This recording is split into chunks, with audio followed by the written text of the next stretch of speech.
Good day and welcome back to another Dbz Dokkan battle video. In this video we're going to take a look at the Extreme Z battle that you need to complete for the Extreme Z Awakening for last ditch battle, Android 17, and this is the latest DFE EZA that has come to Dbz Dokkan battle. So Android 17, he's pretty good. He was pretty good, and he's gonna get even better. He's gonna get a pretty nice EZA overall. I think his EZA is what I would put, down as solid. I don't think he's terrible. I think, for me, he's really, really decent. I think he still situationally is very, very good. I do think people were expecting a lot more. I think people were expecting, like an insane unit. I think because of his kit and how it was designed. I think if they had just removed the health requirement for the damage reduction, people would have been a lot happier, but I do think overall he's sitting in a pretty decent position. I would say for me at least, Android 17's looking solid, and I think his EZA does help out in the long run. With that being said, of course, we'll take a look at how to get his EZA, and we'll be reviewing his EZA as well, as we always do. Now, the number one thing in regards to Android 17, at least for me, in terms of his EZA, is that you need to have Strength and Universal Survival Saga units. So you're going to need to pack your team with Strength and USS units. Because this is not a legendary Extreme Z Awakening, you do not need to prioritize the legendary power link set, and there are some missions, mainly for completing certain stages, below a certain time limit. We're going to be using a completely free-to-play team to take on this stage. I think overall there's enough free-to-play options. However, I will say that there definitely is a big drop-off in the free-to-play team. So if you want to make your life a lot easier, definitely consider bringing in some stronger units. With that all things being said, I am changing how I do Extreme Z battles. So previously I've done battles 1, 10, 20 and 30. Now I'm just going to do 1, 10 and 30 if there are no changes.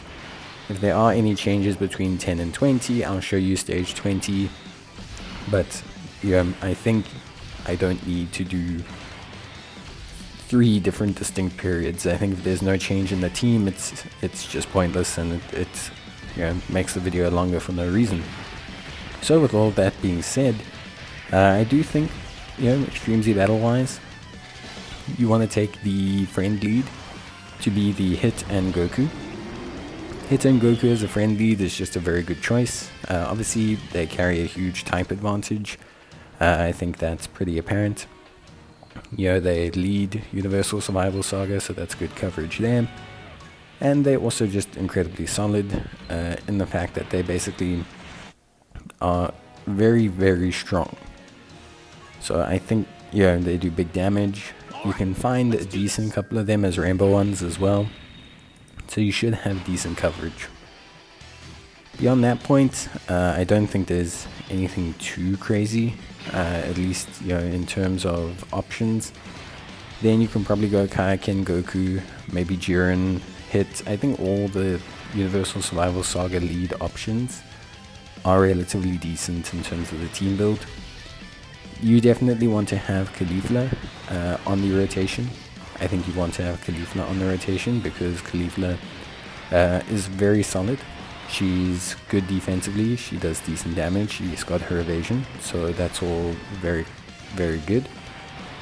Beyond that, I don't think there's any priority. I would definitely say that I would drop out any AGL units. So the Kukunsa, I would definitely drop from the team. The Ribrianne does fine, the Goku does fine, the Master Roshi does fine. They do start to take damage eventually, but nothing too crazy. The Kaba you want to keep as a floater, or in the second slot, but he too does fine. I would definitely just drop the Kukunsa. She doesn't do damage past stage 20, I believe it is, when they gain resistance against AGL types. Sorry, 12. She doesn't do any damage past stage 12, and she takes, just increasingly more damage from Android 17. So if there's one unit you look to replace in the free-to-play team, I would say Kukunsa. The rest of the team functions more than fine. There's not really any major changes you need to make.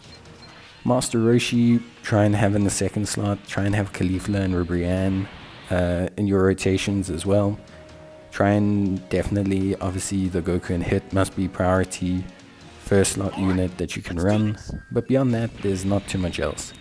Kaba as a floater will be fine. Master Roshi as a floater will be fine.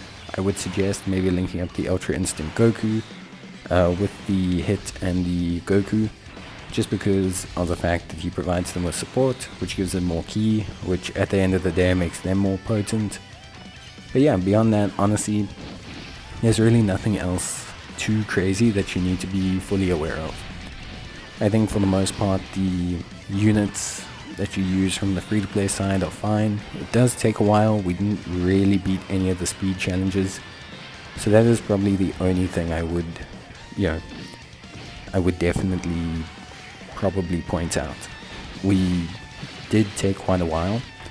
Part of that is because of Kukunsa. I mean, you can see she does really no damage, but that's also due to just in general the units we're using. They're quite low in attack.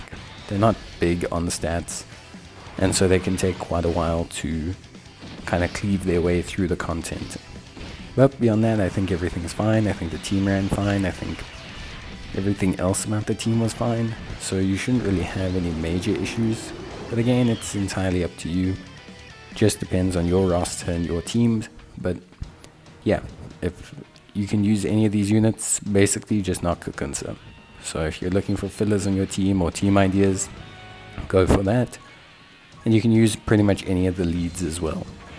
But yeah, that basically covers it. We'll obviously be taking a look at Android 17 and his EZA in his own review video. I do have my one at Rainbow, so that's going to be pretty cool. Take a look at him and how good he is at a Rainbow level.